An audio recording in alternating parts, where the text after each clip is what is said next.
Well, here we go. Ta-da!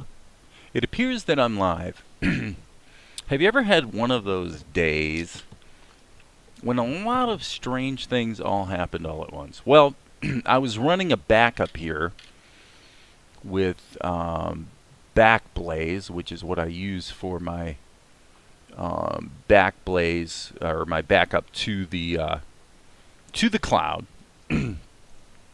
I had the sucker cranked up to be shooting data through the internet at a whopping 7 megabytes per second. Well, 7 megabits actually, which is 1/8 of 7 megabytes. But anyway, so I'm running my backup. I get my whole backup done. I come over here to the computer. I'm on a video call with my mother over on the laptop. Get over here, and all of a sudden my mouse is dead. It's like I wiggle my mouse, nothing happened. So I've got this thing all queued up and ready to go, and then I have to reboot the computer. Who'da thunk it? Who'da thunk it? So now as we speak, I am re-getting things working. So I'm rerunning Vegas over there. I'm rerunning Tahoma over here. And I noticed that my actually, I'm using OBS 27 now, as you guys can see. This is OBS 27 instead of 26. And I didn't realize that the last couple days when I've been live streaming, I've actually been using the software or CPU-based encoder. So I switched it to the GPU encoder, and we'll see if that helps. Again. Disconnected, reconnected. Okay, so the question then becomes, just now, was there any delay in the stream? So by the way, if you're watching tonight, it is just a little after 7 p.m. Eastern Standard Time. And if you're watching me, do me a big old favor and identify yourself. Identify yourself. Identify yourself. Identify yourself. All right, we'll switch over to here while you're thinking about whether you're going to identify yourself, and obviously put yourself at great personal risk by making your identity known to, you know, the entire planet. And we're reloading the video edit because, as stated, I had to reboot the stupid computer. Apparently 12 CPUs in one machine simply isn't enough. Okay, so here we are. We got this queued up. This is on best auto mode, and we will put it in preview mode over here, which means I can switch over here. And I don't know who you are out there watching me, but you haven't identified yourself, and you need to. You need to let me know who you are. Okay, so while I was offline, I actually knocked out 2 shots. So we were, I think the last time I live streamed, I actually did this shot. Animated the like seams over top of the tent, and then I animated this yesterday.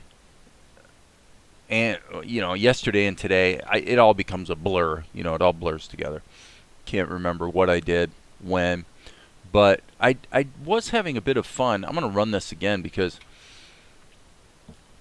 in true anime style, I've been going through and looking for opportunities to, do a little bit of cropping and whatnot to add some camera transitions that are a little bit more in keeping with the fun style of a anime where the action is starting to ramp up, which it certainly is. So as you can see, the edit looks a little bit more exciting, I think. And it's humming right along, baby. Humming right along. Connected and reconnected again. So stupid OBS always wants to disconnect and reconnect. And so right now we've got a 4-second delay on the live stream because OBS is like always disconnecting and reconnecting. But hey, I'm back. I'm back. Okay, so as I'm looking at my edit over here, I think here this transition doesn't work. So I'm going to take it out. So actually this keyframe needs to be deleted, and that keyframe snuck over there. So we get more of a, hey, Jim P Animation, haven't seen you in a while, dude. Alright, so there we go. That looks better. I want to check one other thing here. That looks pretty sharp. Okay. I'm almost wondering, though. Not so sure. Okay. Obviously, there's a little bit of a winkiness on that.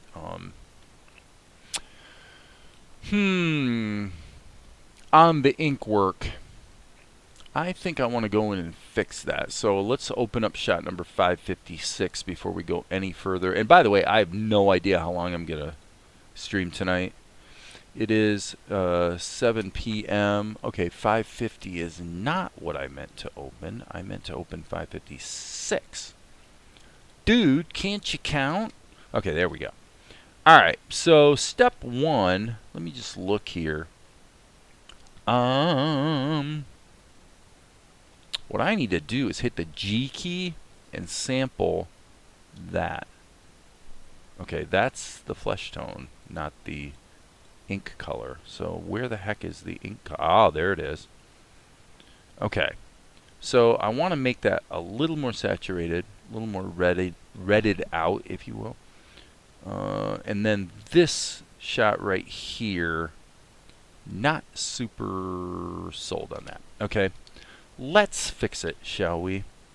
Been a little bit sloppy. So let's erase lines selectively. That allows me to delete just the lines that, well, just the, like that, see? Get rid of the palette color. I feel like the, I'm going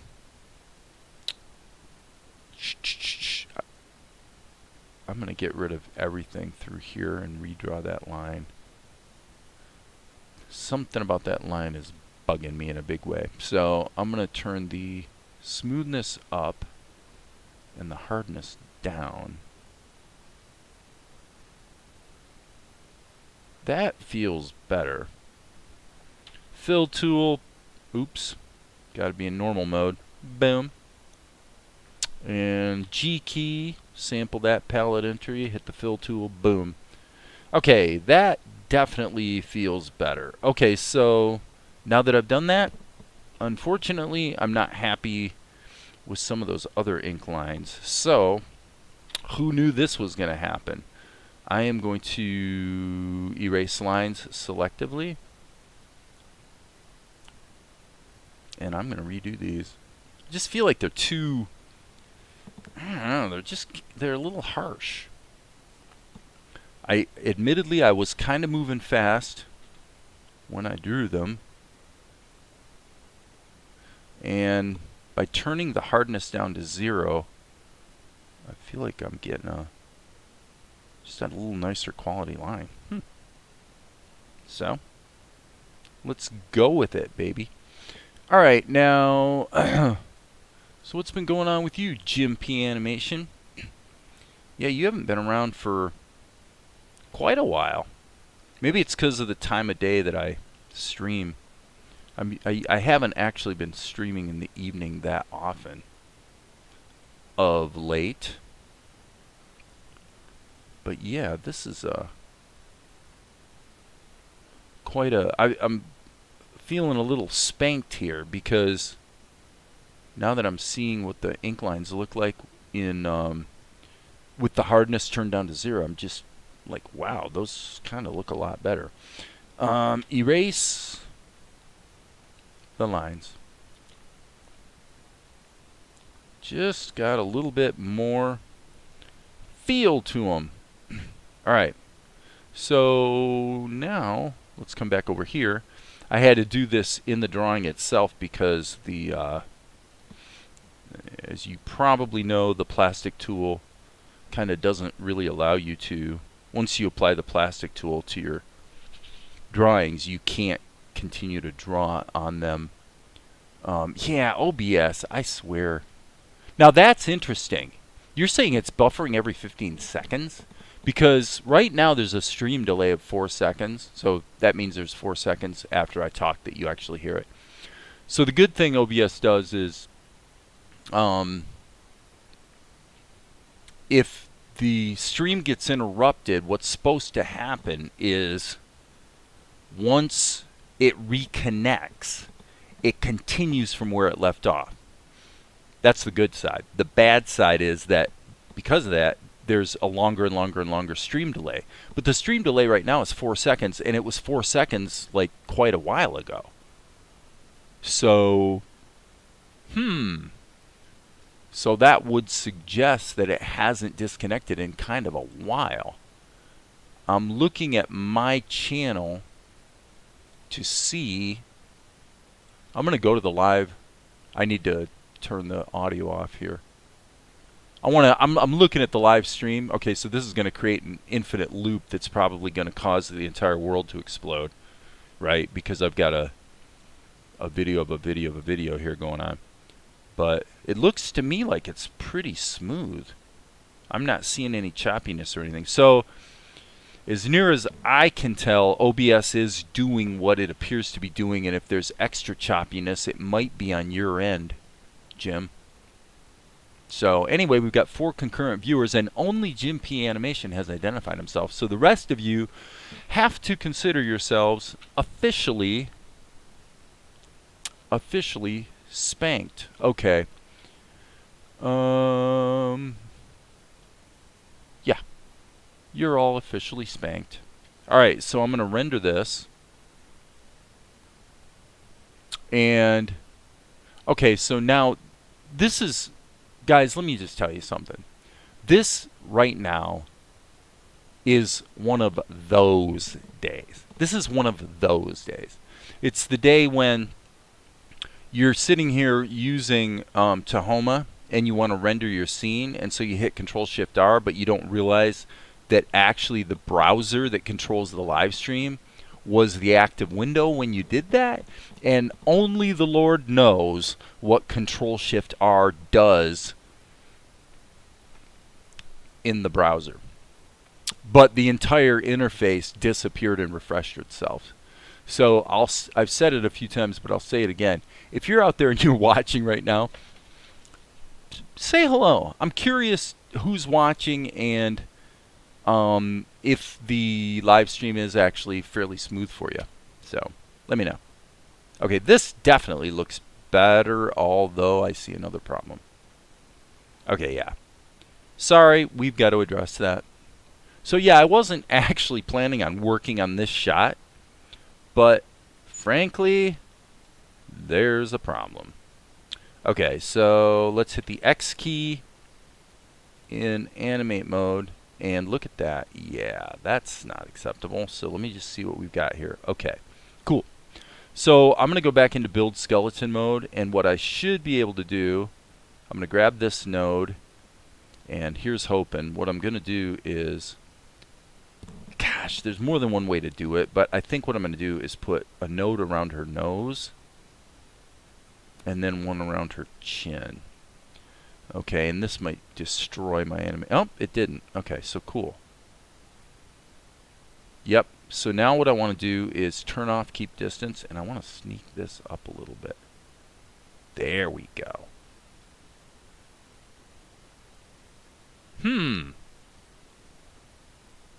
Okay, so now that was not a global key, which means that now the overall drawing is a little bit goofered.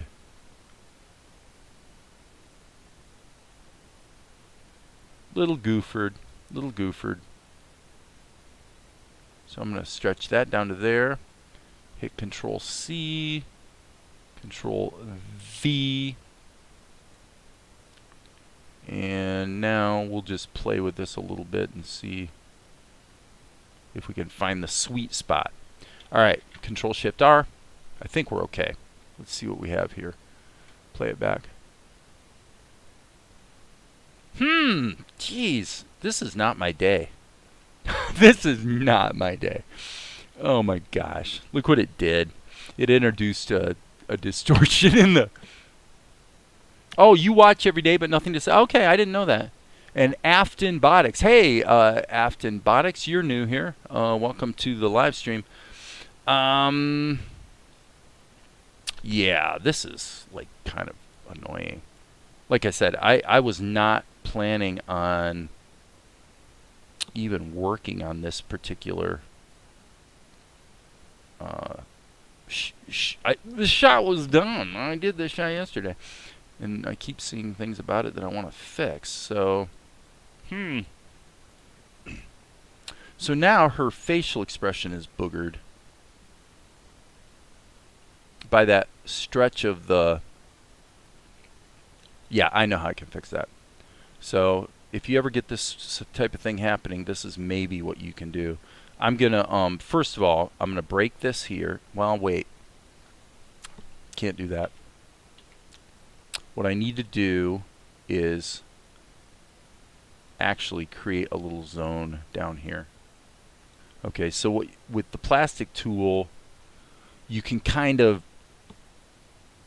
protect areas, or let me see what we have here. Yeah, see, now it's really screwed up. Wow.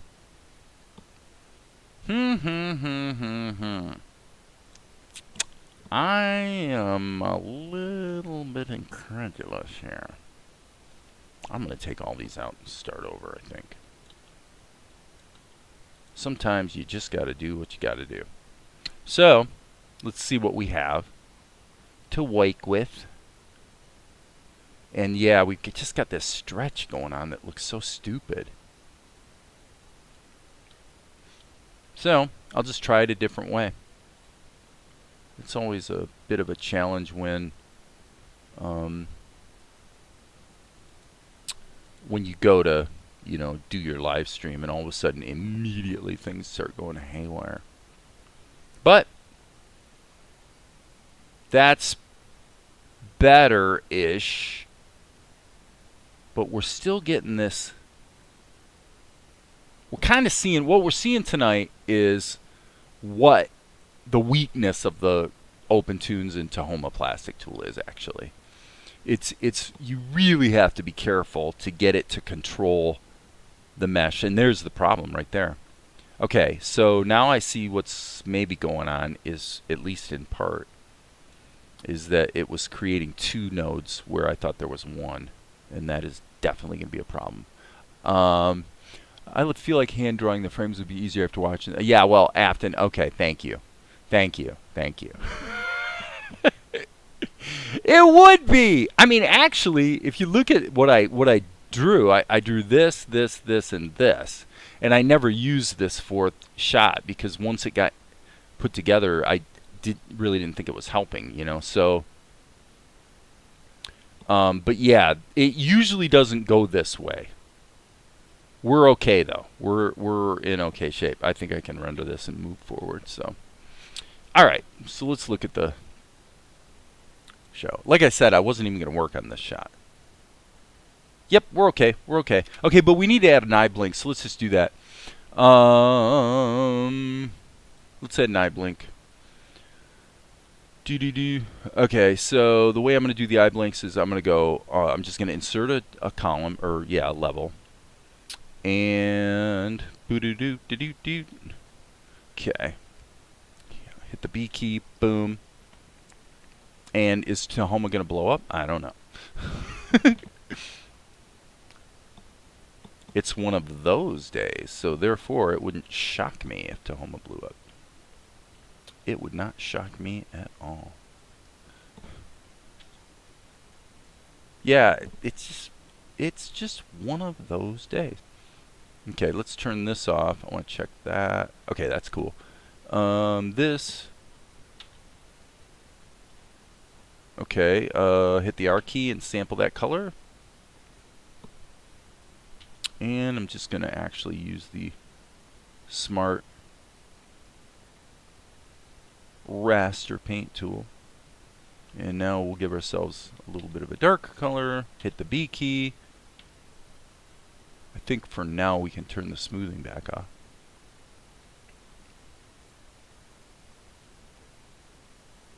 Yep, let's give the girl a blink. Now, the purists out there are having a cow because they're, there's kind of these eyelashes bleeding over the edge. Well, when something's on the screen for only one frame, you don't have to sweat it quite so much. Now, in truth, the blink should be here because it's normal to blink before you go into motion. So this is going to be a little interesting because if I'm going to do what I'm going to do, you know what I'm going to do. I'm actually going to do it this way. Go here, create a duplicate of this drawing, and put the blink here.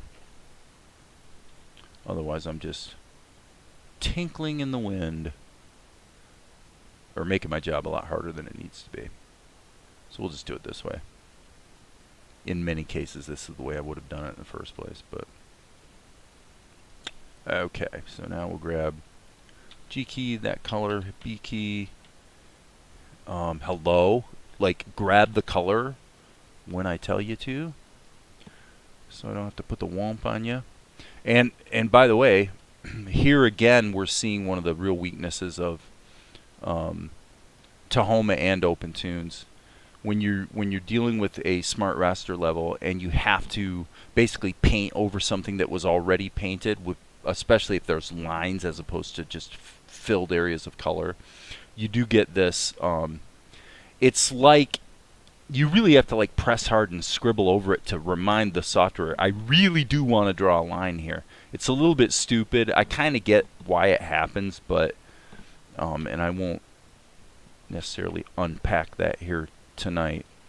But sometimes, I guess the upshot would be that sometimes it's easier to just erase the area and completely redraw it. So anyway, so now we have this drawing, and frankly, we can actually put this. I guess what we should do is hit the W key. Yep, and then it switches back to 3. So that's exactly what we wanted. Cool. Yep, that did it. Cool beans. Okay, so don't mind me. I'm so illiterate on this stuff, but hand drawn is my style, so no worries. Okay, cool. Well, I'm not super mega huge into tons and tons of puppet style animation, but for a lot of things, the plastic tool definitely is a quick and dirty way to, just add secondary animation that it's just real easy to do. I mean, obviously this shot was all hand drawn. Okay, and then there's one problem, as you could probably notice if you're paying close attention. The color of the eyelids is wrong. So let's see what we have here in preview mode. Here, yeah, there's your problem. So we've got this gradient that is overlaid over the whole scene, and I'm kind of wondering why it's not taking this level into account. Okay, it's not the gradient that's doing it. So this is an unusual situation where I kind of have to pause. Oh, I know what the problem is. I know what the problem is. Okay, when I did the post-processing on this scene, yeah, I used the body highlighting to, basically tint her, all of her flesh tone. So that means that we need to do a little bit of extra surgery here, which is to say that column 3 should be overlaid over top of. So let's go image blending INO over, and we'll make this the background, pipe this through here, and now we've solved our problem. Ta-da! So if that didn't make sense to you, the problem is that this plug-in right here and this one are affecting her color, and so they were only affecting her head but not the eyelids, because the eyelid, well, one of them was in a different layer. So I needed to make sure that that eyelid layer was actually comped over top of her face before the color correction took place. Makes sense? I know you're sitting there going, oh yeah, Dave, that makes perfect sense. That makes perfect sense. Okay, we did it. We did it, people. Okay, let's get to work. Speaking of hand-drawn animation, oh, if only it were that simple. Actually, the truth is, we need to load up 554 and adapt it into 559. So, File, Save All. Let's open a recent scene file, which is going to be 554. Yeah, there's like multiple hundreds and hundreds of shots in this show so far. Yeah, multiple. Zillions. Okay, so he's going to be down here. So let's just think about this for half a second. We've got him being animated by the plastic tool in this other shot. And all of this motion is unnecessary, obviously. So I'm going to say this is going to be the end position. So here's what we're going to do. First of all, let's change the render settings to 559. Okay, so this is going to be shot 559 instead of 554. And we're going to file into one of those days. Okay, so this is 559. And that just saves us having to set everything up again. Alright, so we'll take this key. Can't do that. This key has to stay. So this one can be deleted. This one can be deleted. Okay, did I actually draw a separate drawing with the hair floofed? I don't know if I did or not. What happens if we kill this one? Okay, cool. Yep, we got a couple eye blinks, so that's perfect. So what we'll do is we'll use the plastic tool since it's already set up and ready to go. So what we're going to do on this shot is we're going to actually poke him down like this. And then over the course of as long as we want to take, let's just kind of ease him up. Like so. And then the only thing I would say here is, if we're going to do this, we probably should put the eye blinks down here so that once he's coming up.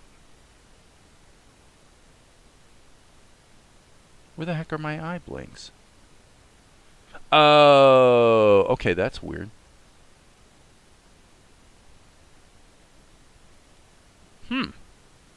Why the heck do we have... I told you guys. I told you. This is one of those days.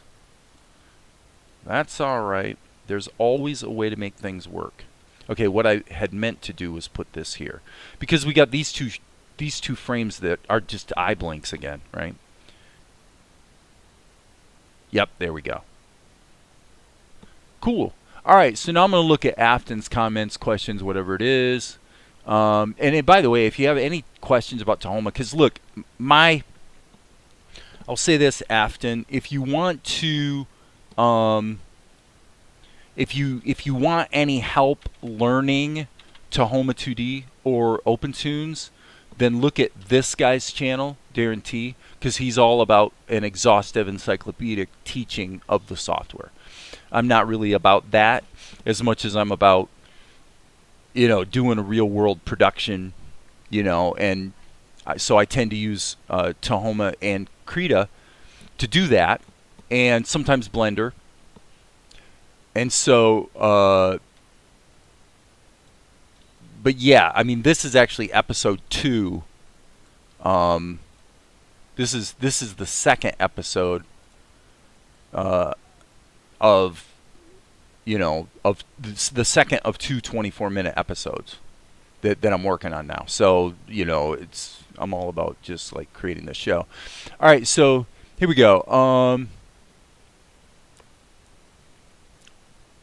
So have you used TV Paint?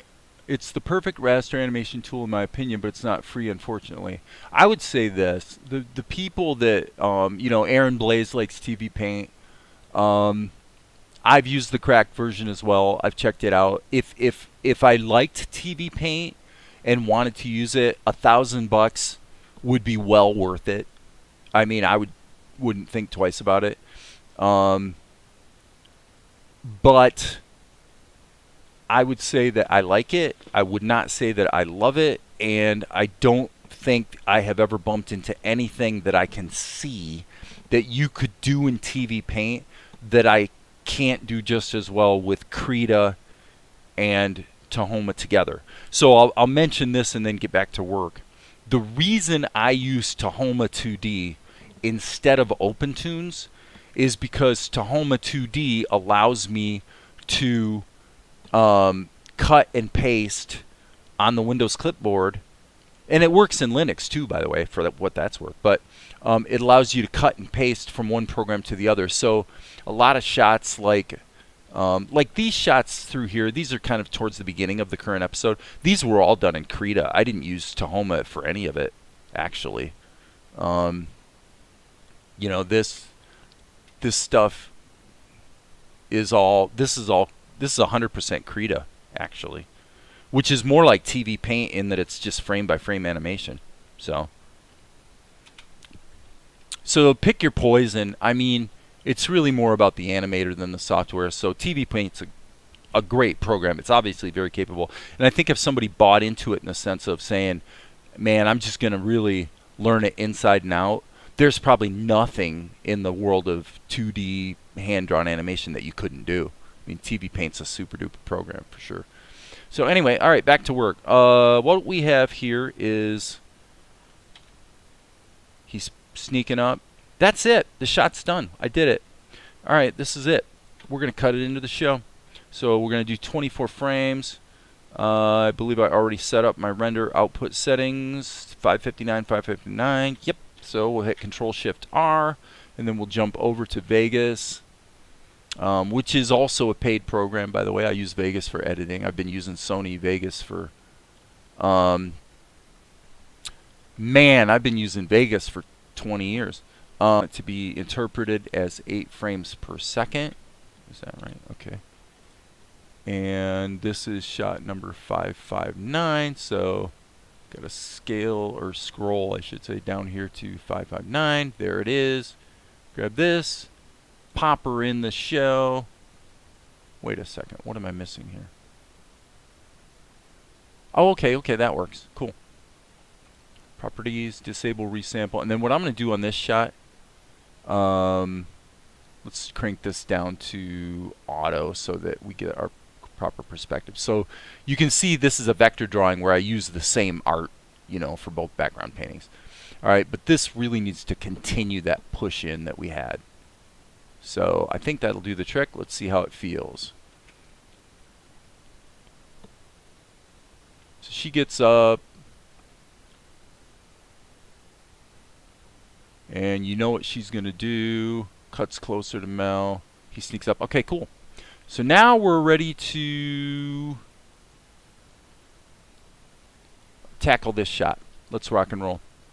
Let's rock and roll. All right, so this is going to be shot number 560. File, new scene. Yes, we'll save all. And now, as you can see, I'm actually going to come over here and click that, which actually cuts this drawing to the clipboard. Okay, so now when I go back to Tahoma, I can go Control V, and like magic, my storyboard image that was in my edit is now cut and pasted into Tahoma. When I save this by hitting Save All, I'm going to save this as shot number 560. Now what's going to happen is it's not only going to save the Toonz file, but it's also going to take this drawing and save it to the extras folder in my project. So there will be a copy of it archived forever. Alright, so now what do we have? Well, kind of an interesting situation, actually. I'll tell you the truth. You know what I'm going to do? I'm going to do exactly what I was talking about. I'm going to jump over to Krita. I haven't jumped over to Krita in like 2 weeks, but this is a situation that kind of calls for it. Because I really want to do this foliage and make everything simple. I'm going to save this in my Salt and Light temp render folder. Temp. Yeah, I'm just going to save that as a temp file, just so it's saved, because everything that's going to be useful that I'm going to want to keep with this will wind up being in Krita anyway. So I'm going to pop up a new layer and just start kicking it, man. We're just going to kick it. So here we go. We're not wasting any time. No point dinking around. All right, I'm hitting the G key so that I can actually draw a shape. And it's going to fill it in. And then I'm going to hit the brush and then paint into this. And that's going to give me my grass. It's pure stupid coincidence, people, that I just happened to have the grass brush selected when I started here. Pure coincidence. There was something I did yesterday, I think, that used the same brush. So, all right, so now I'm going to hit Control, sample that color, and then go just a tiny skosh lighter. Tiny skosh lighter. Look at that. Look how easy it is. This is where Krita shines. This is where Krita shines. Okay, sample that color now, just a tiny bit darker. Just punch this up a little bit, and actually, I think that wrecked it. I'm gonna turn that back off. Yep, we want to keep it kind of simple-ish. So now, before I wrap up on that, I'm gonna also grab my favorite kind of like oil paint type brush. I believe it's this one. Yep. And I'm going to go ahead and use that to do a little bit of blending work here. Just blend it in. There we go. All right, groovy. All right, so we're going to want a bit of a simplistic background behind this. Let's do the sky. We'll deal with the sky first, and then we will come back and add the tents that are kind of languishing there in the background. So the tent that's way far in the background, let's hit the B key here. I want to, I think what I want to do, it feels like the smoothing is on, but I don't know. The brush doesn't feel super responsive right now. Let me solo this. Just thinking about where this stuff would be. Okay. Yeah, actually, yeah, what I want to do is grab this color probably, and yeah, that's right. I'm going to solo this layer and fill it. Just go ahead and fill it. Okay, and then this should be obviously above the sky. Truthfully, now that I'm looking at it, the sky really doesn't belong in there anyway, come to think of it. I kind of got a little fouled up on my perspective there, so I'm just going to kind of paint this like that. Just give this a little bit of noise. Where'd you find the grass brush? It's one of the defaults in Krita. I think it was this one. Yep, it's this one. That little icon right there. The one I use the most actually is this one. This one is awesome for miscellaneous foliage. In fact, I might even use that to put a little noise into the ground. But so if we solo her, I can see that we might as well get rid of that sky layer. What I really want to do, let me think about this for half a second, because we're going to have to do a parallax thing here now that I'm thinking about it. We are going to have to do the parallax thing. So what I'm wrestling with here is the idea of getting the tent in there. Okay, so I think maybe they're back here further. Okay, yep, here we go. Okay, so we've got a, honestly, jeez, I'm kind of stupid here. What I really probably should be doing is, yep, that's what we're going to do. Okay, guys, here's what we're going to do. I'm going to grab my FS Viewer Portable. So this is the fast stone image viewer. Okay, and I don't want my Films Master. I want to be on L, Animate. What the heck was that? Huh.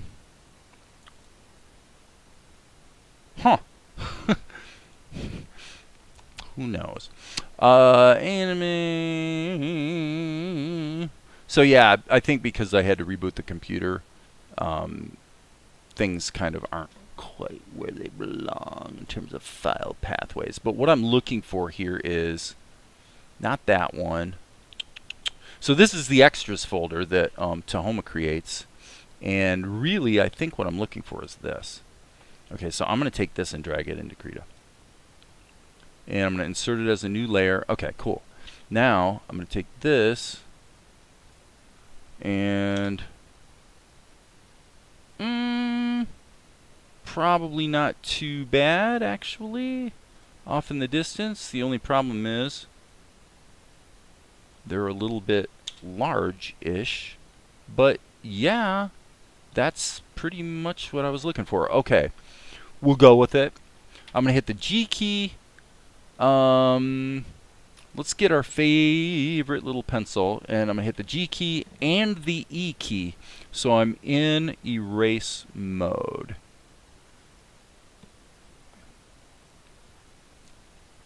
Okay. As I often do, folks, I reserve the right to screw this up big time, but I'm going to do my best. Okay. So all I'm doing is erasing out of here the stuff that is obviously erroneous and or needs to be repainted.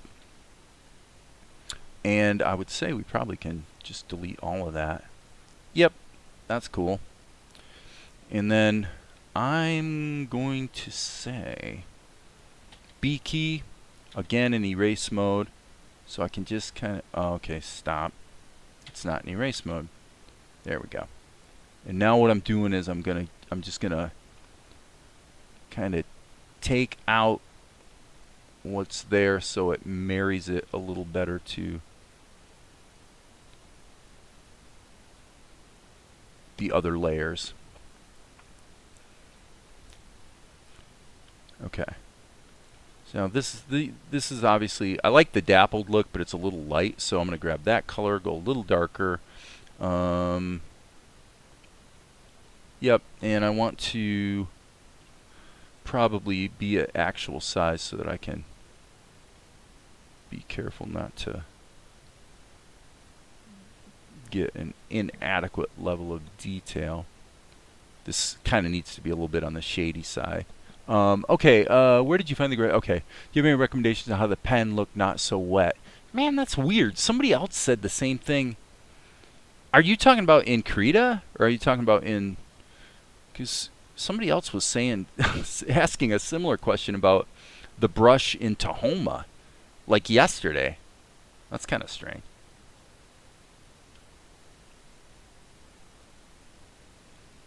But I guess the short answer would be no. I would say, you know, try the different brushes, see what you like, see what you don't like.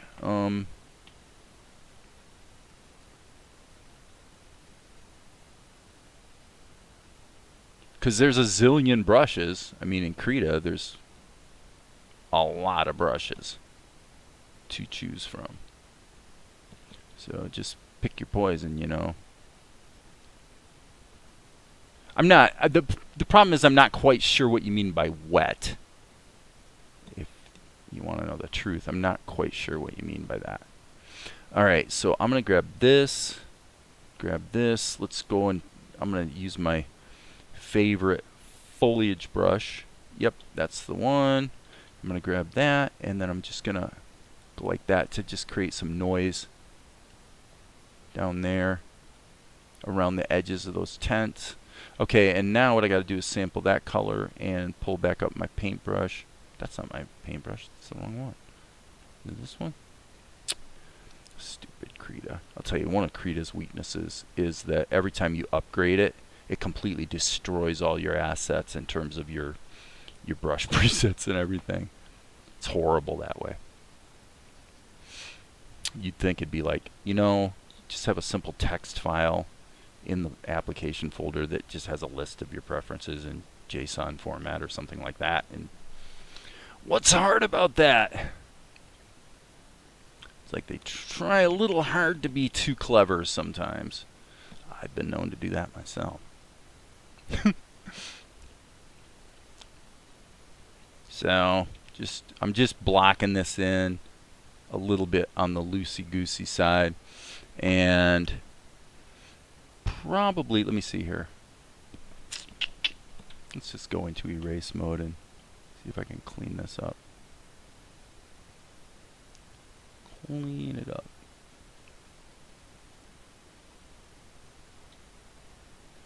Okay, this, yeah, I'm going to go back to plan A, which was to hit the G key. I'm going to, okay, except not in erase mode there, Dave. All right, let's go like that. Now what we're going to do is, let's grab the airbrush, keep it simple, Sherlock, B key.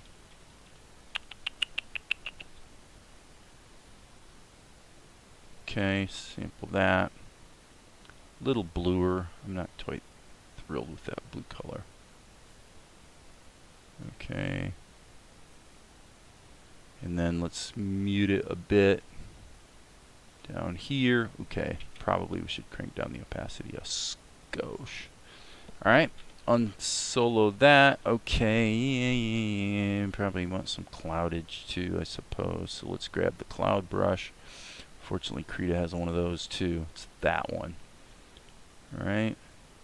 And again, take the opacity, kind of crank it down a little bit. Down, down, down.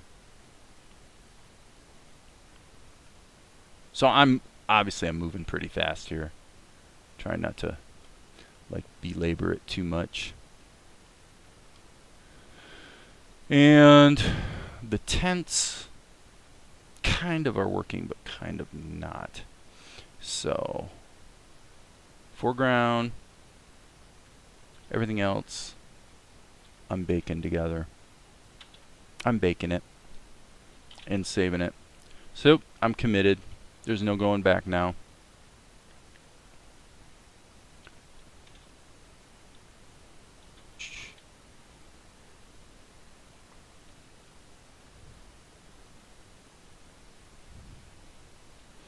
Alright, let's catch the highlight here. Boom.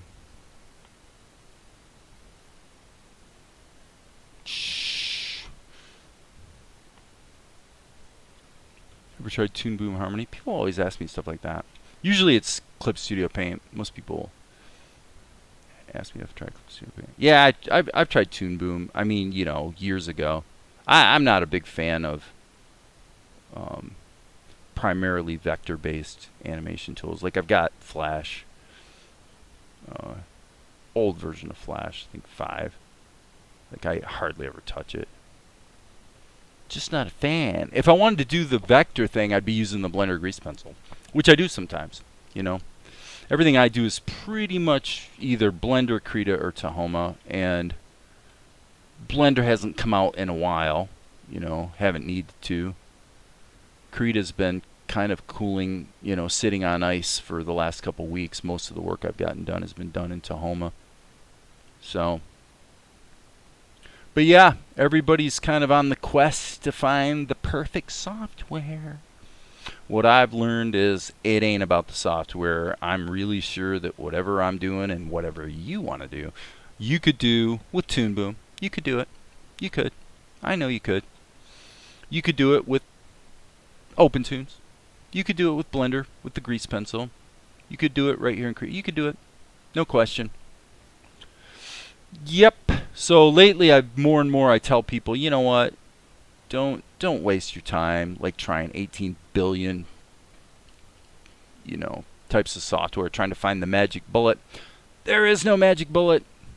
There's only you doing the hard work day after day after day, learning whatever tool you have, and suffering through it, making mistakes, finding your way.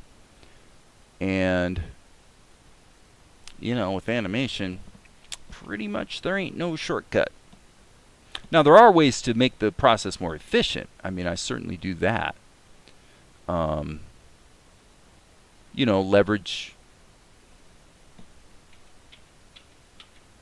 yesterday's work for today. I do that all the time, actually, where I reuse assets from one scene to another, that type of thing. But I never really was much of a fan of Toon Boom. I'm more into painting than like the vector thing. The vector thing's okay.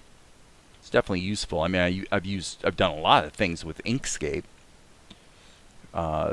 movie posters, various kinds of motion graphic assets and things like that. It's quite useful for that.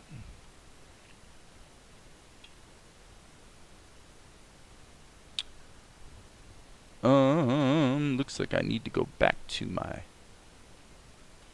oil paintbrush. Smooth that out a bit. Okay. Are we doing okay here? I think we are. Well, this is going to be a two-pronged approach. I'm going to hit Control-C. And we're going to pop that into Tahoma. Ta-da! Okay, that's interesting. That's going to have to be scaled up or moved or something. Let's see here. That's kind of interesting. Well, just to be safe, I probably should paint that in. And hit Control-A and Control-C. And now if you want to paste into a drawing in Tahoma, hit the S key and then hit Control-V, so you're actually pasting into the frame. Okay, so now what I'm going to do is kind of the same thing, except with the grass. So Control-A, Control-C, boom, now I bring it into Tahoma. Simple cut and paste, no big deal. It's going to take a second to decide what it wants to do. And there's our grass. And now I hit the Animate tool and I can position it any way I want to. So what I'm going to do in this case is scale it up a bit. Just about like that. And now what we're going to do, let's jump into 3D. Why not? As long as we can. Okay, undo. I didn't mean to scale the camera. I apologize, friends. We're going to tweak the camera's position. But what I'm doing now is I'm hitting Control Spacebar so I can rotate around in the 3D view. Probably somebody out there right now is going, oh, geez, I didn't even know you could do that in OpenToonz. Yeah. It's kind of been in the software for a long time, actually. So I'm going to hit the A key, and I'm going to change the position of the background. So I'm hitting Control, so I move it back in Z space. And obviously, this is my storyboard image. I'll just put that kind of here-ish. This, of course, is my foreground. I'm going to move that forward. Now what I'm going to do is, in order to make life a little easier on myself, I'm going to open a new viewer, because this viewer is going to be in 2D. Okay? So now I'm going to turn this level off so I can see what the heck I'm doing. And now I can grab my background. Again, if I hit Control Spacebar in the 3D view, I can rotate it around so that it makes sense to me how I want to see it, right? Okay, so I've got this level, and I'm going to hit the scale key, and I'm going to, or the scale option of the Animate tool is probably the correct nomenclature. And I'm going to scale this up until it kind of sort of makes sense in frame. And then I'm going to do the same thing with my grass, kind of like that. You say, well, Dave, why are you doing that? What'd you do that for? Well, because now, if I go to my camera column and I hit the Animate tool, I don't want to scale it, I want to position it. Now the camera can be moved, and of course, as you can see, especially if we crop it to the camera. Okay, well that was a mistake. Sorry. But we can get some parallax going on. Not always useful, but in this case it might be. You know, I'm not 100% sure it's going to be that useful in this particular shot, but we'll rock and roll with it. Okay, so now we have a little bit of an issue in that we need to get things positioned a little better. But they've all been scaled, and so ostensibly we could kind of sort of do the parallax thing if that's what we decide to do. Okay, so now we are back to this. Turn this back on. Okay. So now how do we want to do this? Well, I think I'm going to move her down to here. Kind of like to where her finishing position would be. And then I'm going to move this down here, and I'm going to hit the B key and go boop. And now what that's going to do is just give me an ink brush, and I'm going to go ahead and get her inked like right now. So boom, boom, boom, boom.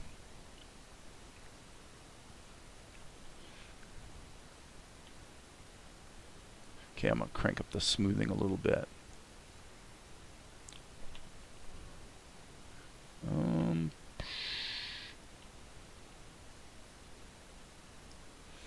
Moving kind of fast here, people. Moving kind of fast.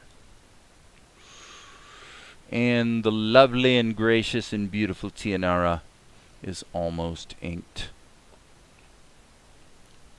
Okay. She's got this headdress that she's wearing. I'm going to go ahead and erase that, and that really needs to be a little smoother. There we go. There we go. Alright, hitting the tilde key so I can solo this layer, so I can basically see what I'm doing. And we'll just create these closed zones, and hitting Control, tilde. Okay, that's not a default OpenToonz or Tahoma hotkey, by the way. And by the way, I'm also going to redo this. I'm moving a little too fast here. I'm being a little too snarky and not quite careful enough. So.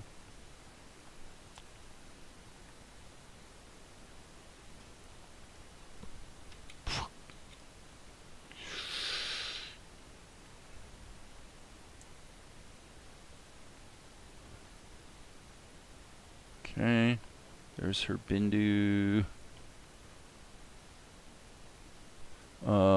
This guide storyboard image could be turned down just to make it a little easier to see what I'm doing.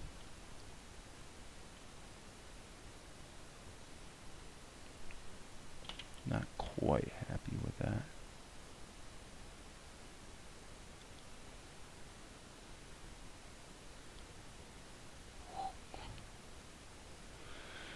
All right, now got a couple options here on the eyes. This is a fairly close shot, so I suppose we could use the geometry tool. Boom, geometry, circle. Let's see what that looks like. Okay, as you can see, the circle draws out from the center point. So I'm going to turn the hardness down, see if that gets me. Yeah, that's better. Turn it up a little bit. It gets me the density I need. And so I'm just going to center that where her pupil is. I wonder if I can hit the Alt key and move this. That's one thing you can do in Krita, is you can see. The problem is that I need to make this slightly lower.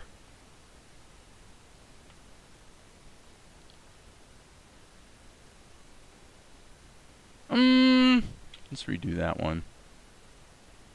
Nope, I did it again. I made it too high. That's pretty good. Tablet. It's a XP pen. XP pen Digital Artist 15.6 tablet screen. That's what I use. What do you use? So I've got an old style Wacom tablet too that I use with my laptop sometimes. Whoops, that's not what I meant to do. But most of my real productivity happens with this. Okay, not bad, not bad. However, I think I could do better. Better, I say. Yep, there we go. What about a little indication like that? I think so. Okay. So now the question becomes, what about the silhouette of Mel? Yeah. So what we need to do is, well, again, let's just hit the B key and create a level. File, save all, save early, save often, right? But you guys knew that. So right now we're waiting for Tahoma to save while I take a drink of my tasty beverage. Which is just a water. Plain old water today. Okay, so this drawing, or this level, can be removed. This level is going to be the silhouette of Mel. And so now what I want to do, just looking at this other one, let's see what we want to do here. I gotta look at the, I'm gonna go back to my storyboard here, to my edit, and I just want to look at, okay, yeah, so this is kind of interesting. This is one of those editorial things you might bump into once in a while, because technically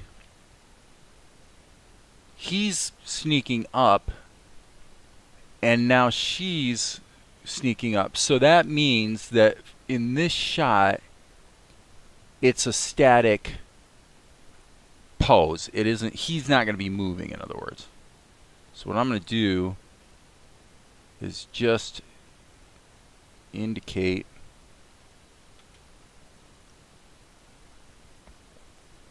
his silhouette. Why in the world?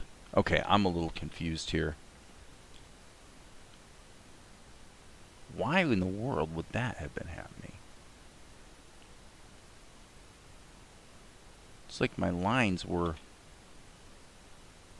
disappearing behind this level, but this level is not in front of it. That's kind of weird. That's a little weird, people.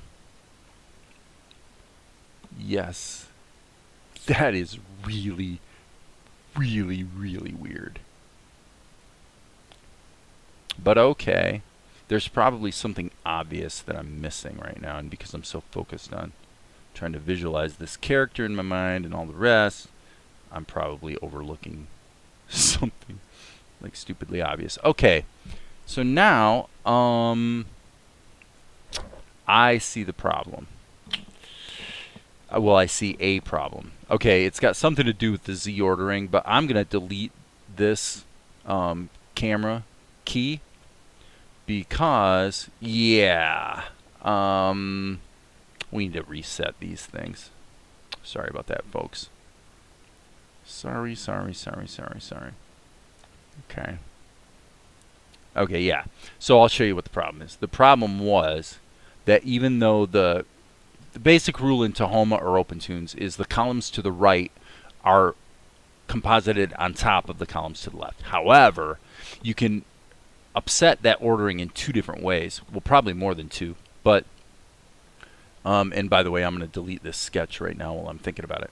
Okay, so one way to change the ordering is to go into the compositor in the FX schematic and actually quite literally reorder the different levels with overlays and blending modes and all the rest. But the other way you can do it, which is what we just bumped into here, is that if you've moved things around in 3D space, you know, you've effectively changed the ordering. And as you can see, it is true that even though the column for Mel is to the right, in Z space he was behind the grass. So that was totally a stupid attack on my part, and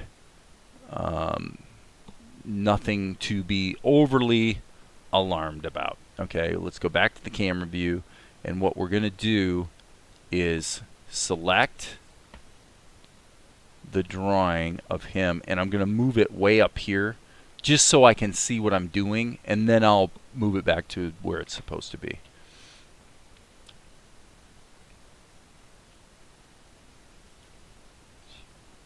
I need a sketch. I'm actually gonna erase this and start over. Okay, so I'm gonna add another color, and then here I'm gonna add a raster brush. The problem I'm having right now is that trying to do what I'm trying to do without an underlying sketch to guide you is like pretty stupid, actually. So I'm gonna solo this layer so I can just get this guy on the screen correctly. So skull into his neck. You know, let's get Mel kind of drawn in here correctly first, and then we'll worry about trying to ink him up. Okay. All right.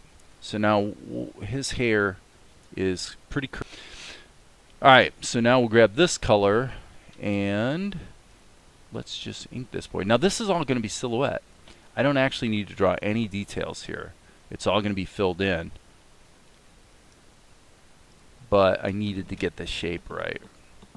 Am I right? Am I right? Of course.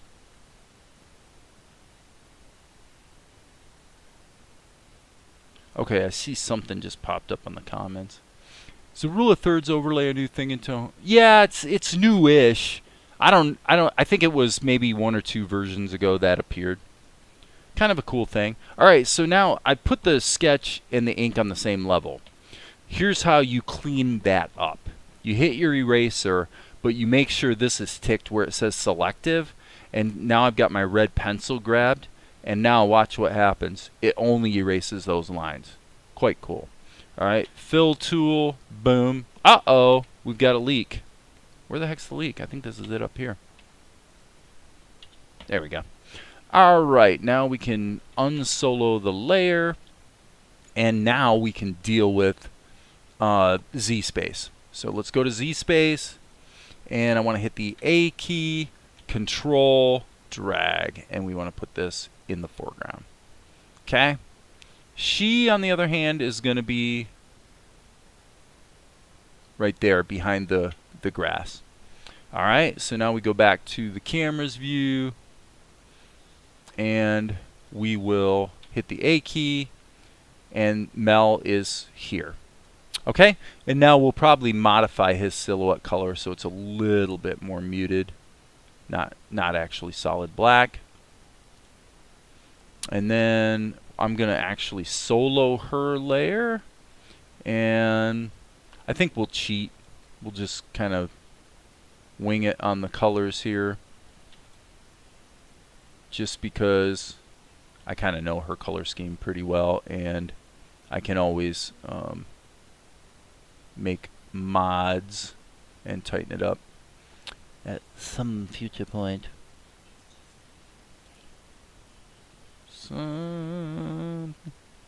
Hey, baby. Saturation, little less. New version of that color, little lighter. Boom, boom. And now we need a whites of the eyes kind of thing.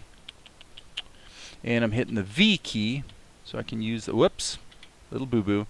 It needs to be set to areas, not lines and areas, so that I can manually just paint this in. Painty, painty, painty. And now let's get her Bindu, which is pretty much kind of that color. So sometimes it's quicker just to hand paint this stuff.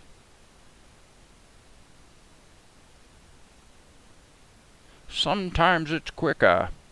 Alright, her flesh tone tends to be a little on the olive side and a little bit darker as well. She's basically kind of Greek, I would say. Okay, this eye color might be a little more green. Okay, so now I want to pick up these little glitches here. So I'm going to hit the fill tool, but I'm going to put it in freehand mode so that when I go like this, it's just going to fill in those little gappy poos. Boom, boom. Okay, and as you can see, it's not perfect. Sometimes it still will give you a little artifact here and there, but usually it's something that you're not going to be able to actually see. Okay, and now what I'm going to do is amend the color of our outlines. And now we're going to do some shadows. So I'm going to hit the B key. Now I've been doing shadows. Sorry about that. Wrong level there, Jack. Okay, I've been doing shadows with vector levels. Today I'm not going to do shadows with vector levels. I'm going to show you a different way to do it, okay? So here we go. All you do is do a standard smart raster level and just hello. Okay, little detail here. We're dealing once again maybe with the Z ordering. So let me grab this level and just scribble. Okay, why can't I see it? I'll show you why I can't see it. Same problem I had before. This is really a clunky problem to have. Frankly, I would not have done this the way I did it if I was starting over. I would never arrange the stuff in Z ordering 3D space until after all the drawing was done, because this is making it super clunky. However, we can live with that. Now all I need to do is hit the B key, and now I'm just going to draw these shapes like this. You watch how cool this is going to be. Okay. You're going to be like, whoa, that's so easy and so cool.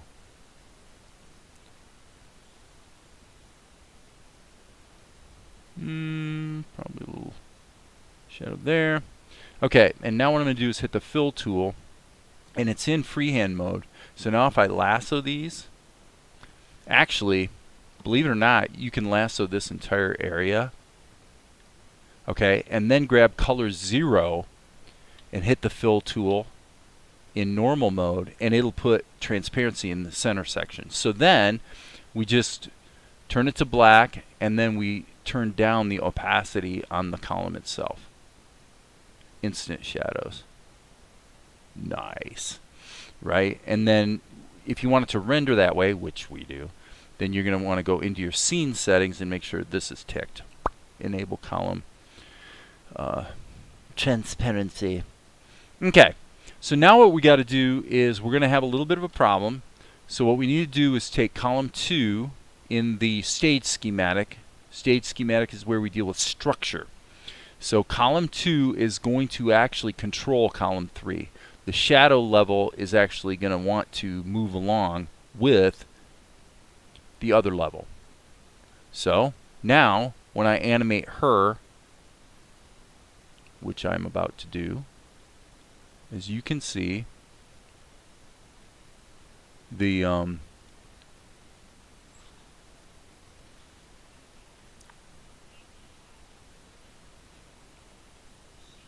shadows go right along with her.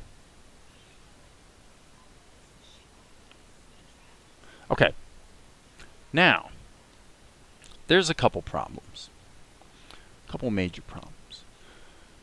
Problem number 1, other than the fact that I'm running out of gas and probably am about ready to quit for tonight, but her eyes are looking in the wrong place. So Well, Dave, how can you be so stupid?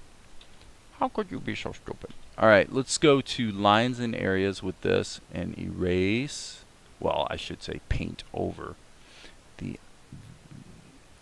those. Yeah, that's not going to work. This is going to have to be smaller. Like, let's do like 4 pixels.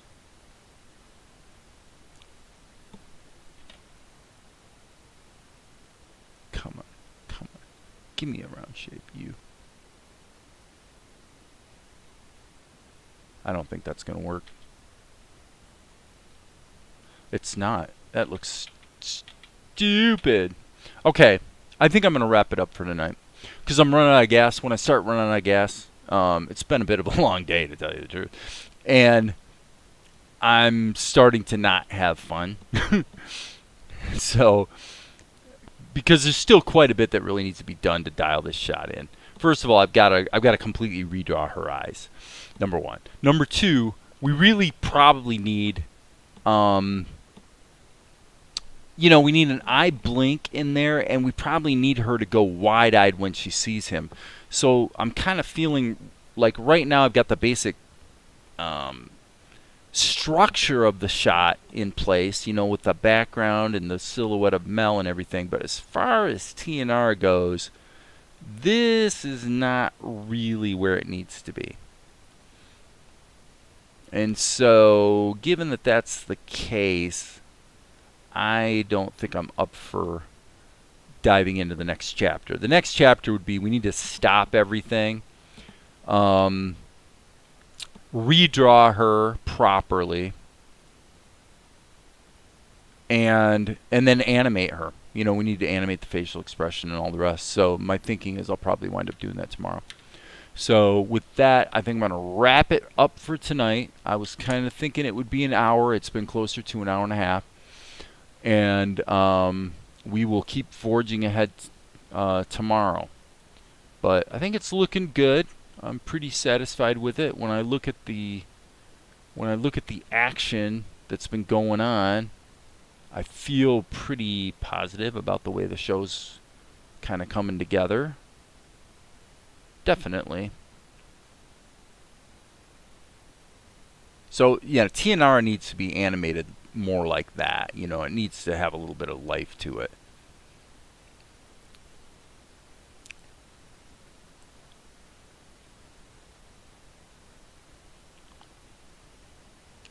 Yeah. Yeah, I mean, we're in good shape, but that shot, it's just not, I got to get a reaction for her, and I'm going to have to draw it and animate it and do the whole deal. So I think that will be a task for tomorrow. So with that, I will say good night, everybody. As you guys know, Sifter says, how far are you into the project? Well, I'll give you a hint here, my friend. At this point, here we have, this is episode 2. So episode 1 is all animated, and we've got about 6 minutes to go. Oh, wow. Strike that, friends. I am down to 5 minutes. Oh my gosh, I didn't even realize. I have been rocking on this thing. So I've got about 5 minutes to go. 5 minutes to go, and episode 2 will be animated. Obviously, there's going to be a lot of shots I'm going to go in and, just fix up or dial in a little better or whatever. But, yeah, we got about 5 minutes to go to have 2 more episodes done. But, well, I'm waiting for my film distributor to have a meeting with a rep from a fairly sizable digital streaming platform. And this rep has some say in whether that digital streaming platform would possibly opt to, underwrite the production of the show, right? So, waiting to see if that happens. That's been bumped up to June 22nd. If that doesn't quite come together, which I suspect it won't, tell you the truth, then we'll probably be launching a crowdfund, I think, in July. So, anyway, thanks, Sifter. I appreciate it. Chris K, good to see you here. GTS TV 954. Sorry I couldn't answer your question about the wet pen. Afton, it's been good to have you here. Jim, good to see you again. And for now, I will say